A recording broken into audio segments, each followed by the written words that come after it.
Olá, estamos começando mais um STJ Notícias com alguns destaques entre os recentes julgamentos do Tribunal da Cidadania.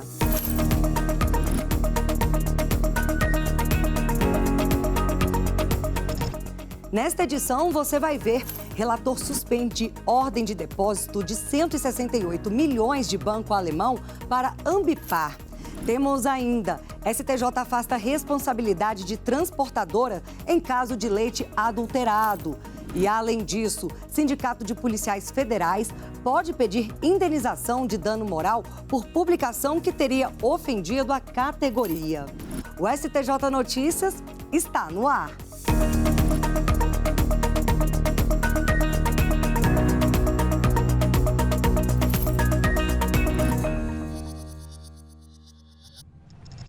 O programa de hoje começa com um julgamento em que a 4ª turma do Superior Tribunal de Justiça definiu que transportadora não tem responsabilidade por carregamento de leite adulterado. A empresa havia sido condenada a indenizar consumidores por danos morais coletivos. Confira comigo mais detalhes da decisão. O caso julgado envolveu o transporte de leite cru, posteriormente identificado como adulterado. O Ministério Público do Rio Grande do Sul moveu uma ação coletiva de consumo contra a transportadora, que foi condenada nas instâncias ordinárias a indenizar consumidores por danos morais coletivos. O fundamento judicial foi de que todos os integrantes da cadeia de fornecimento respondem solidariamente pelos vícios do produto. A empresa, então, recorreu ao STJ, afirmando que exercia exclusivamente atividade logística, sem participação na fraude, nem proveito econômico relacionado ao produto transportado. No voto, o relator, ministro Antônio Carlos Ferreira, acolheu a argumentação da transportadora. Antônio Carlos Ferreira destacou que a remuneração da empresa era por quilômetro rodado, o que demonstra que ela não tinha qualquer benefício decorrente do volume ou da qualidade do leite transportado. Assim, o ministro afirmou que o serviço foi prestado sem defeitos e a adulteração era vício intrínseco ao produto, absolutamente estranho à transportadora, o que impede o reconhecimento de responsabilidade objetiva. O relator também salientou que estender a responsabilidade a qualquer agente econômico que mantenha relação indireta com o fornecedor levaria a uma expansão indevida da responsabilidade objetiva e, nesse raciocínio, até empresas de publicidade, limpeza ou consultoria poderiam ser responsabilizadas por vícios de produtos, ainda que as atividades não tenham relação causal com o defeito. Em decisão monocrática, o ministro do STJ, Reinaldo Soares da Fonseca, concedeu liberdade a um influenciador conhecido como Nanã Premiações, mas proibiu promoção de rifas e uso de redes sociais.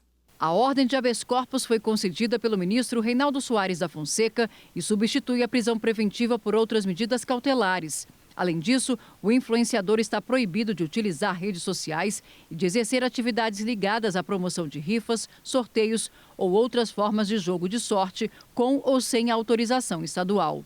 Apontado como promotor de rifas ilegais, José Roberto Nascimento dos Santos, mais conhecido como Nanã Premiações, foi preso preventivamente em abril deste ano, durante a 2ª fase da Operação Falsas Promessas da Polícia Civil da Bahia, que teve como objetivo apurar atividades criminosas ligadas à exploração de jogos de azar e à lavagem de capitais. Nanã já havia sido alvo da 1ª fase da mesma operação, quando teve decretada a prisão temporária, que foi substituída por medidas cautelares diversas, incluindo o monitoramento eletrônico.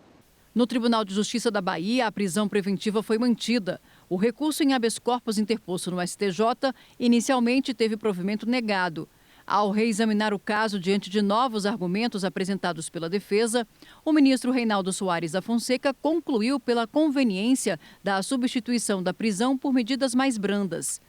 Na decisão, o ministro salientou que não houve comprovação de qualquer irregularidade que indicasse violação das cautelares impostas em substituição à prisão temporária Entre outras coisas, o ministro afirmou que a suposta posição de liderança de José Roberto Nascimento dos Santos no esquema investigado pela operação também não serve como justificativa para manter a preventiva, pois ela já era conhecida pelas autoridades na data da prisão temporária.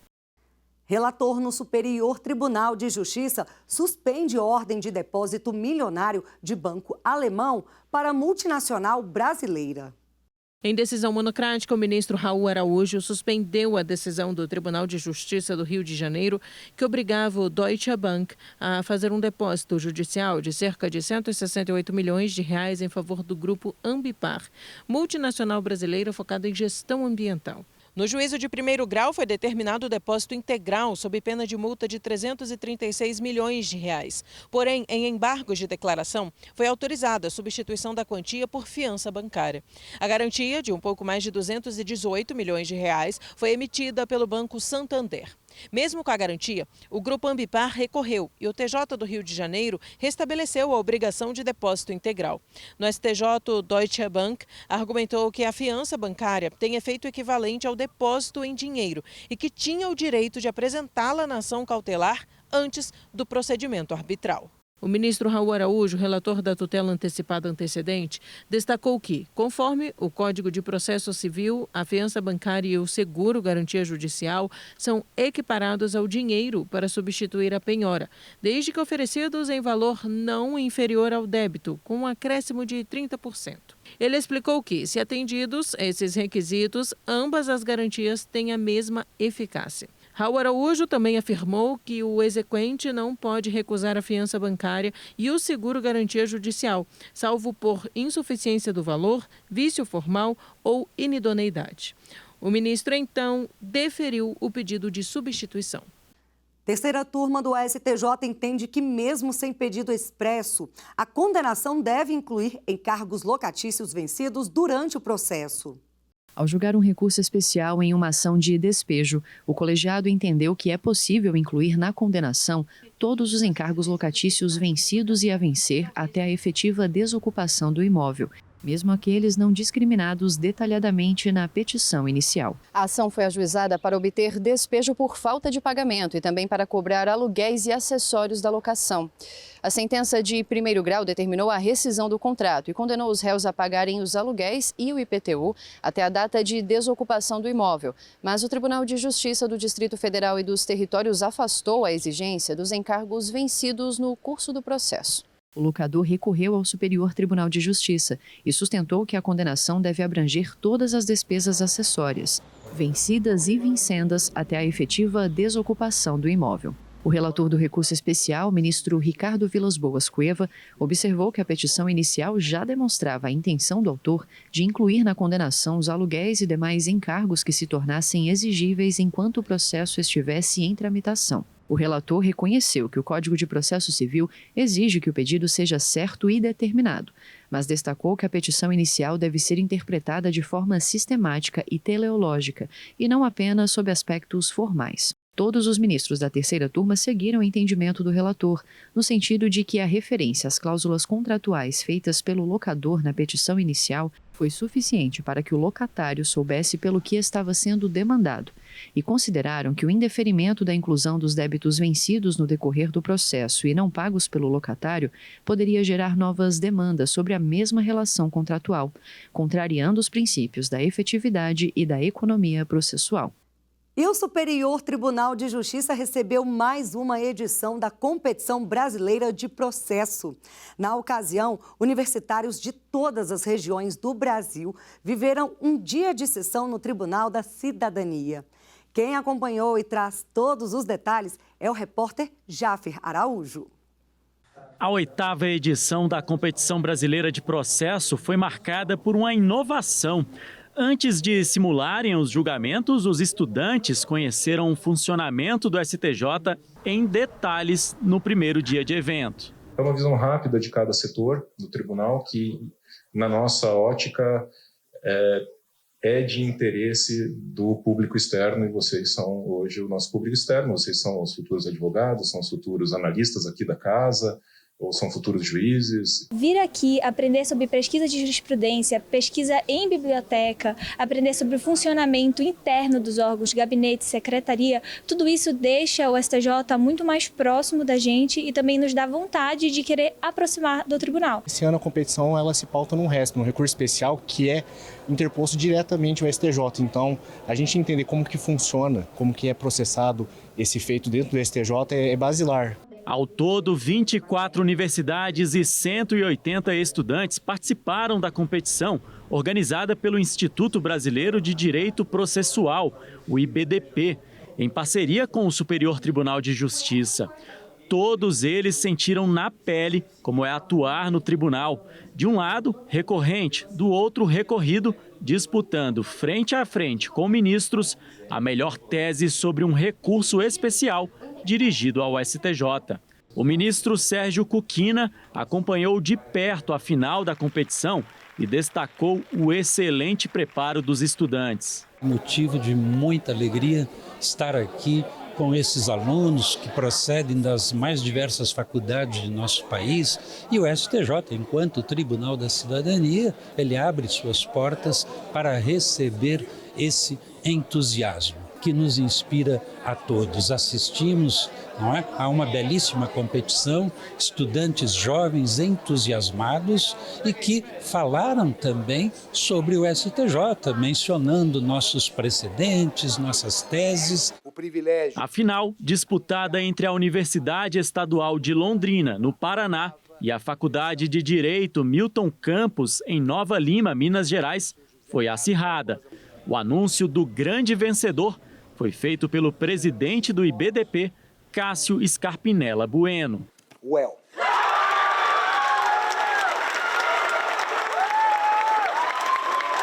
É uma alegria enorme, a gente se prepara o ano todo, foram várias e várias noites em claro, então ter a oportunidade de ver o nosso resultado sendo reconhecido de alguma forma é imensamente indescritível. Ainda mais do lado dos nossos amigos, daquelas pessoas que a gente gosta. A disputa aqui, principalmente nas fases eliminatórias, é muito acirrada. Todas as equipes que passam para as etapas eliminatórias são excelentes. Então, realmente é por detalhes, né, que a gente avança. E assim, é uma honra indescritível. Foi um sonho e está sendo um sonho sustentar nessa tribuna. Então, a gente tem muito a agradecer ao STJ.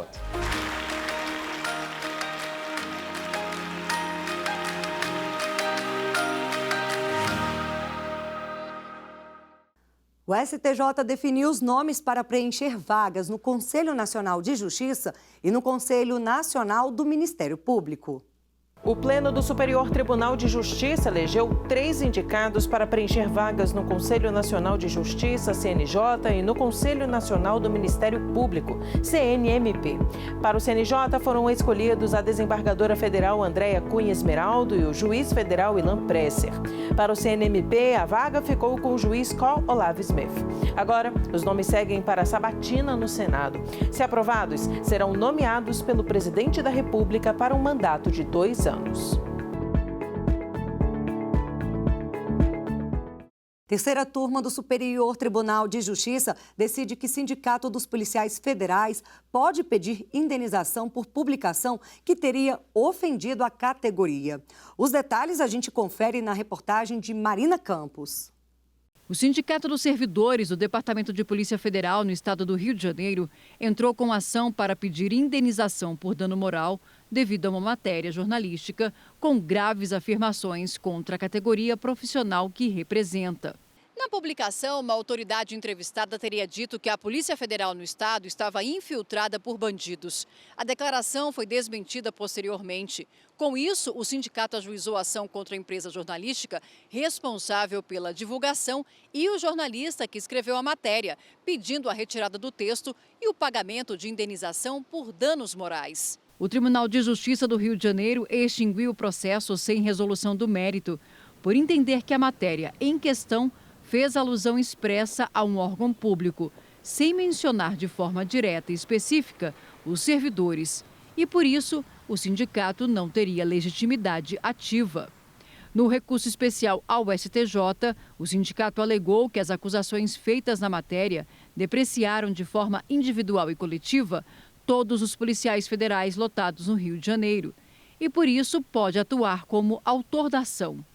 O relator, ministro Ricardo Vilas Boas Cueva, considerou equivocado o raciocínio de que a ação teria sido proposta em defesa da instituição da Polícia Federal no Estado e reconheceu que a matéria fez uma citação direta aos policiais integrantes da seção do Rio de Janeiro.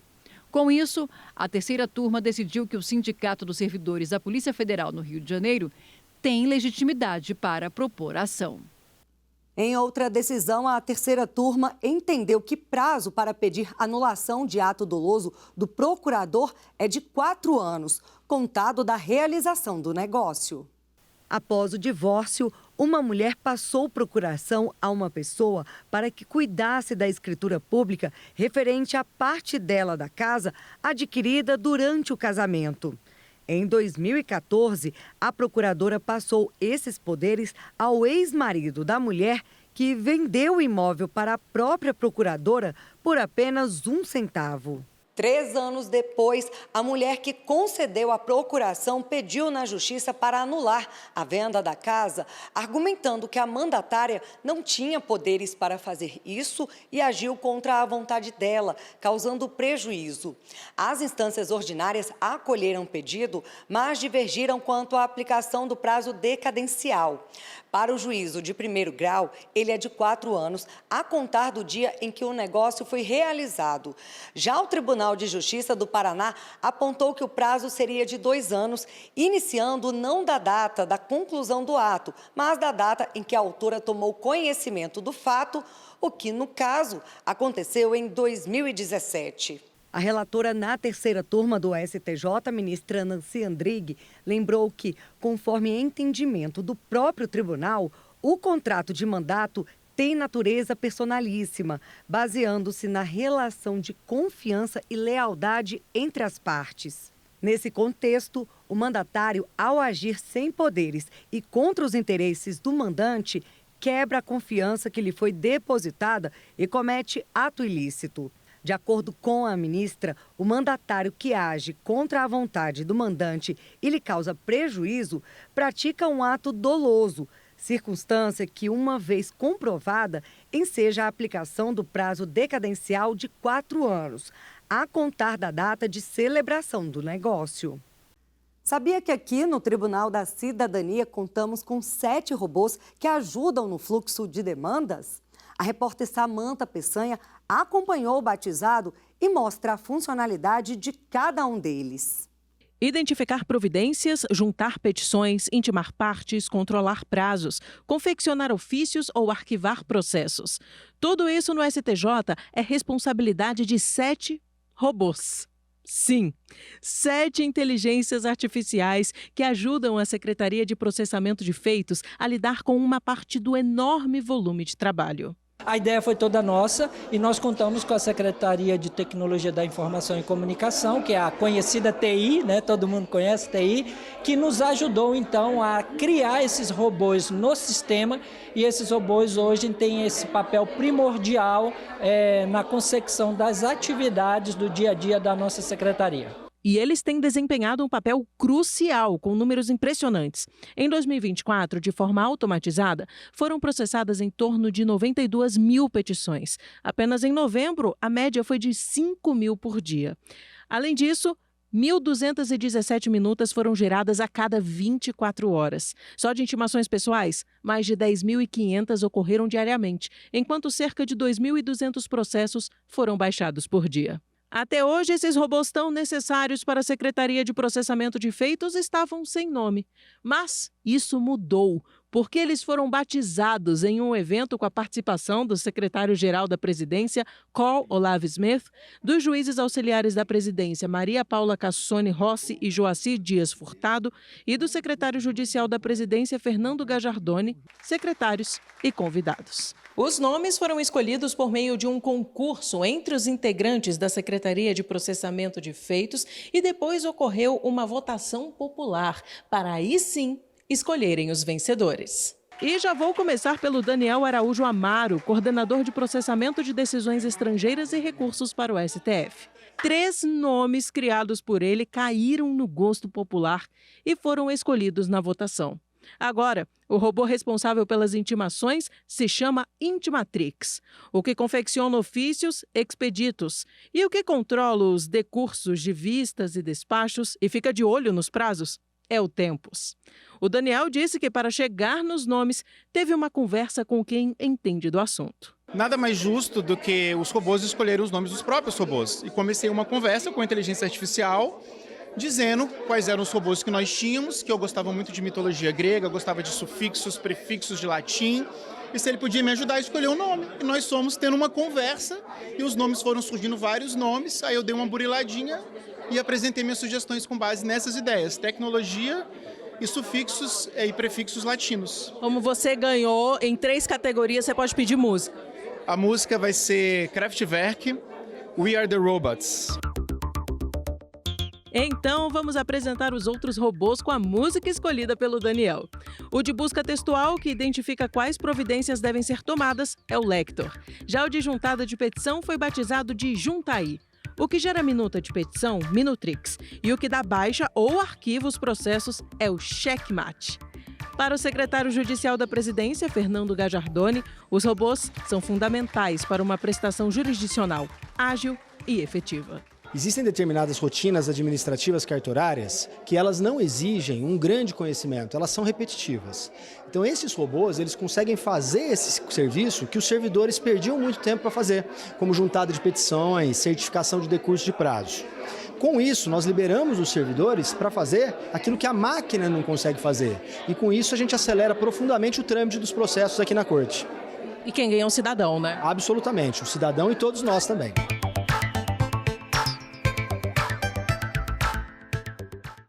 No último dia 2, o Superior Tribunal de Justiça realizou no Salão de Recepções da Corte o velório da ministra aposentada Suzete Magalhães. A cerimônia foi seguida de missa de corpo presente, também no STJ, e o sepultamento ocorreu no cemitério Campo da Esperança, em Brasília. Além das solenidades de despedida, o STJ preparou um vídeo de homenagem póstuma. Vamos assistir.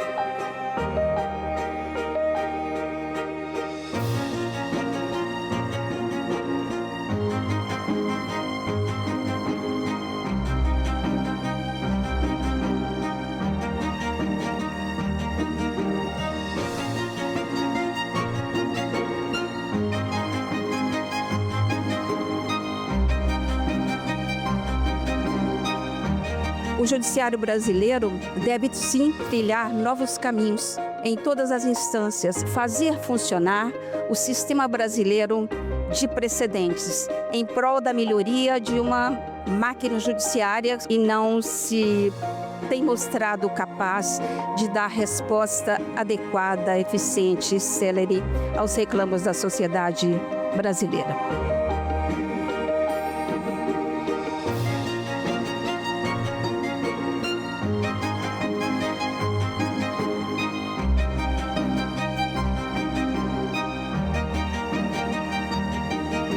Penso que a mulher que se encontra numa posição de destaque, se ela desempenha bem o seu papel, ela contribui para o respeito às mulheres no exercício da sua profissão, seja ela qual for.